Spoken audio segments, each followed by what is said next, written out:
తాగునీటి కోసం గుస్సా. కాంగ్రెస్ ప్రభుత్వం తమకు తాగేందుకు గుక్కెడు నీళ్లు కూడా అందించడం లేదని మండిపడుతూ వాంకిడి మండలం ఏనోలి గ్రామస్తులు బుధవారం ఆందోళన బాట పట్టారు. దాదాపు 25 కిలోమీటర్ల దూరంలో ఉన్న కుమ్రం భీం ఆసిఫాబాద్ జిల్లా కలెక్టరేట్ వద్దకు ఖాళీ బిందెలతో వచ్చి ధర్నాకు దిగారు. వచ్చినోళ్ళు అంత దూరం వచ్చింది కదా, రిస్క్ అనుకోకుండా మీకు ట్రైన్ ఉంటుంది కదా, ఆదిలాబాద్ ట్రైను, సిర్పూర్ కాకాజ్ నగర్ ట్రైన్ ఉంటుంది. చక్కగా సిర్పూర్ కాకాజ్ నగర్ ట్రైన్ ఎక్కుర్రి, ఇక్కడ సెక్రటరేట్ భవన్ దగ్గరికి రారి ఇదే ఖాళీ బిందెలతోటి.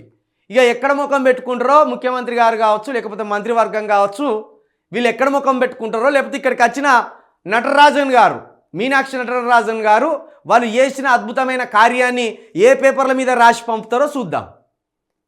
పోయిన వాళ్ళు అక్కడ 25 కిలోమీటర్ల దూరం దాకా పోయింది కదా, ఇంకో 200 కిలోమీటర్లు మీ కాదనుకుంటే తెల్లారి వరకు ఇక్కడ ఉంటారు. ఇదే ఖాళీ బిందెలతోటి ఏంటిది కుమ్రం భీం ఆసిఫాబాద్ జిల్లాకు చెందిన వాళ్ళు ఎనోలి గ్రామస్తులాట. ఏమనుకోకుండా రాత్రి అక్కడ ఎక్కితే ఇక్కడికి దిగుతారు. గాంధీ భవన్కు ఒర్రోసారి, అమ్మ మీనాక్షమ్మ ఉన్నారా మీరు అని అడుగుర్రి. ఉంటారు. అమ్మ గిది మా పరిస్థితి, 420 హామీలు ఇచ్చి మాకు పంగనామాలు పెట్టిన తల్లి, గిది మా పరిస్థితి అని చూపియండి. అదే బిందెలు పట్టుకొని సెక్రటరేట్ దగ్గరికి రార్రి. అక్కడ సిఎస్ గారు ఉంటారు, శాంతకుమారి గారు, ఆమెకు కాలు బిందెలు చూపిర్రి. అమ్మ మీ ఇంట్లో నీళ్ళు ఉన్నాయా లేవా అని ఆమెను అడుగుర్రి. చక్కగా జుబ్లీ హిల్స్కి పోతే రేవంత్ రెడ్డి గారు ఉంటారు. ఆ బిందెలతోటి ఇంకా మరి ఆయన ఏం చేస్తారు అది చేయరు. ఇక ఇటు వస్తే ప్రగతి భవన్ అని పేరు కాస్త ప్రజాభవన్గా మార్చింది కదా, అది మీదే.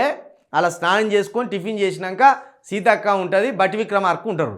ఇక వాళ్ళని ఏం అడుగుతారో వాళ్ళని అది అడగండి, మర్యాద మాత్రం తప్పకూరు.